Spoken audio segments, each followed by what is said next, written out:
Du monde l'été dernier et qui a été quart de finaliste de l'Euro 2022, demi-finaliste également à l'Euro 2017. Mais la France qui est invaincue face à cette équipe d'Autriche. L'entrée des 22 actrices maintenant dans ce Viola Park.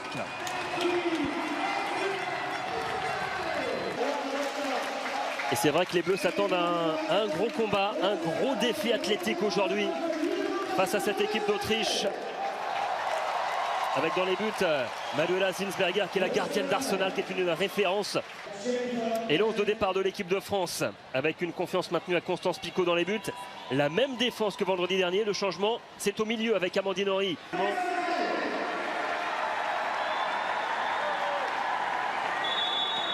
C'est parti ici à Vienne pour ce deuxième match de Ligue des Nations entre l'Autriche et la France. Le pied gauche de Bacha, penalty, la tête de Wendy Renard, c'est au fond. L'ouverture du score de Wendy Renard de la 5e minute de jeu. Ce ballon de Selma Bacha déposé sur la tête de Wendy Renard, 1-0 pour l'équipe de France. Super ballon de Selma Bacha, hein. Très bonne qualité de frappe sur ce coup de pied arrêté, une trajectoire rentrante puissante. Et on va voir hein, Wendy Renard qui se défait de son marquage et qui vient couper cette trajectoire, qui l'effleure, hein, qui la touche à peine et ça vient tromper la gardienne autrichienne. Zinsberger est surprise par cette trajectoire et la petite déviation hein, de Wendy Renard, mais c'est même pas une déviation, hein, c'est plutôt un prolongement.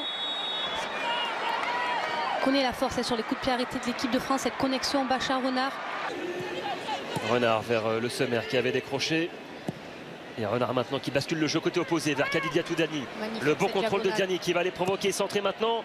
C'est contré. Le Sommer, la tête juste au-dessus d'Eugénie Le Sommer. Mais quelle occasion pour l'équipe de France. Et ça part de Renard. Hein. Quelle diagonale, quelle qualité technique. Le ballon qui tombe sur Diani. Le contrôle est parfait hein, du côté de Diani.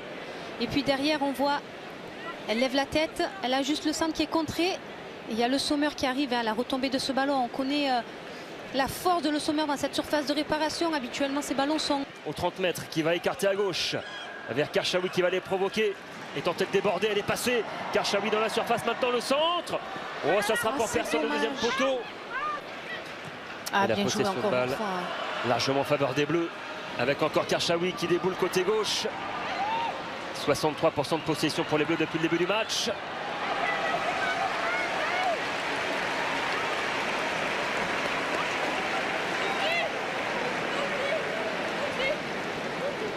Théo qui fait vraiment beaucoup de bien hein, à la construction du jeu français. Hein. On l'a vu sur cette déviation très intelligemment fait. Hein. Une touche extérieure de pied, elle sent le jeu.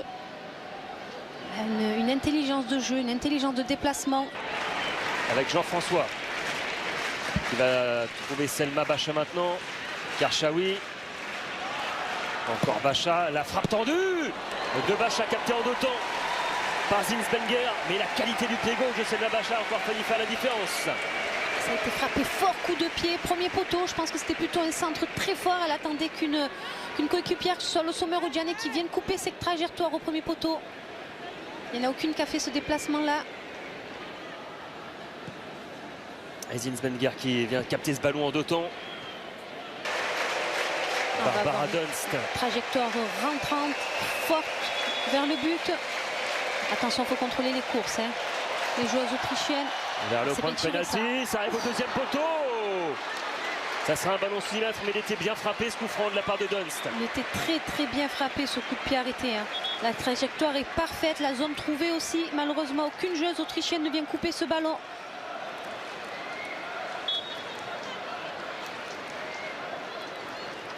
Puntiga mettait là également. Ah, c'est Karchaoui qui la touche, non il me semble.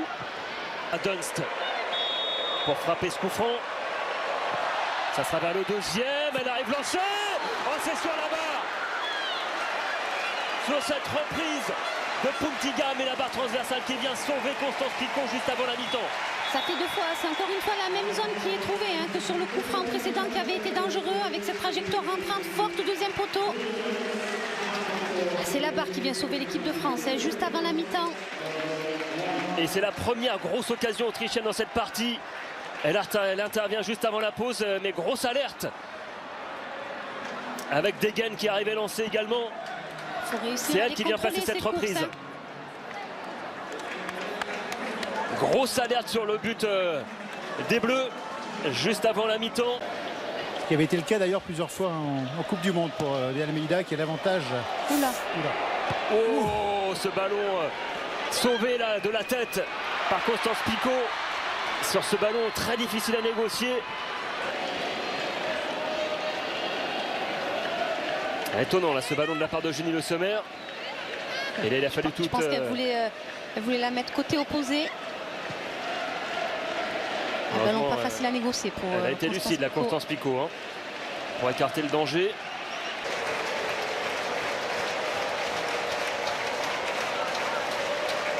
Le corner de Dunst.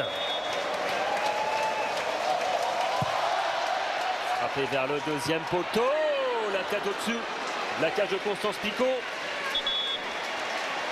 Et Degen qui avait réussi à prendre le dessus sur les joueuses françaises. On revoit hein, ce ballon qui traverse et qui passe devant le but de Constance Picot. C'est une Autrichienne qui vient placer sa tête. En l'occurrence, c'était Degen. Justement qu'elle n'arrive pas. Avec Karchaoui. Il a vu l'appel de balle de Selma Bacha sur le côté.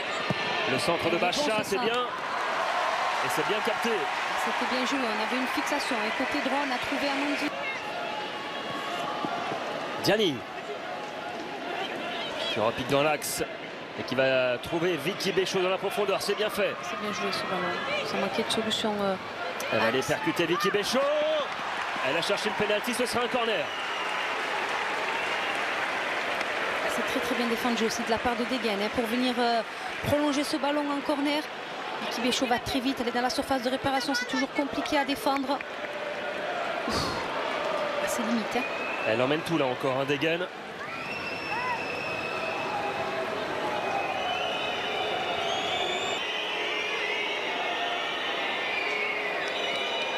Insensible au sifflet du Viola Park. C'est tendu, c'est bien frappé, c'est repoussé par la tête de Degen. Le Garec qui va tenter sa chance de loin. La tentative de Léa Le Garec, pourquoi pas. Il y a un changement qui se prépare côté autrichien, nouveau changement. La sortie de Laura. Barbara Dunst. C'est direct. Oh, ça arrive au deuxième poteau. Le ballon dégagé maintenant par Bacha. Ah, ce coup franc, il était bien frappé. C'est très bien frappé. Hein. Une vraie qualité de frappe hein, du côté de Dunn qui trouve toujours la bonne zone. Ils sont toujours dangereux, hein, ces coups de pied arrêtés. Elle va remplacer Kadi Diani, côté droit. Viviane Essay. Et on revoit ce coup franc de Dunst qui était bien frappé, qui arrivait au deuxième poteau. Cette zone au deuxième poteau est très souvent recherchée hein, sur coup de pied arrêté. Sur le côté. Robinger, le centre, elle est hors jeu. Le drapeau s'est élevé et le but est refusé logiquement. Après cette tête de Dunst, but logiquement refusé, position de hors jeu.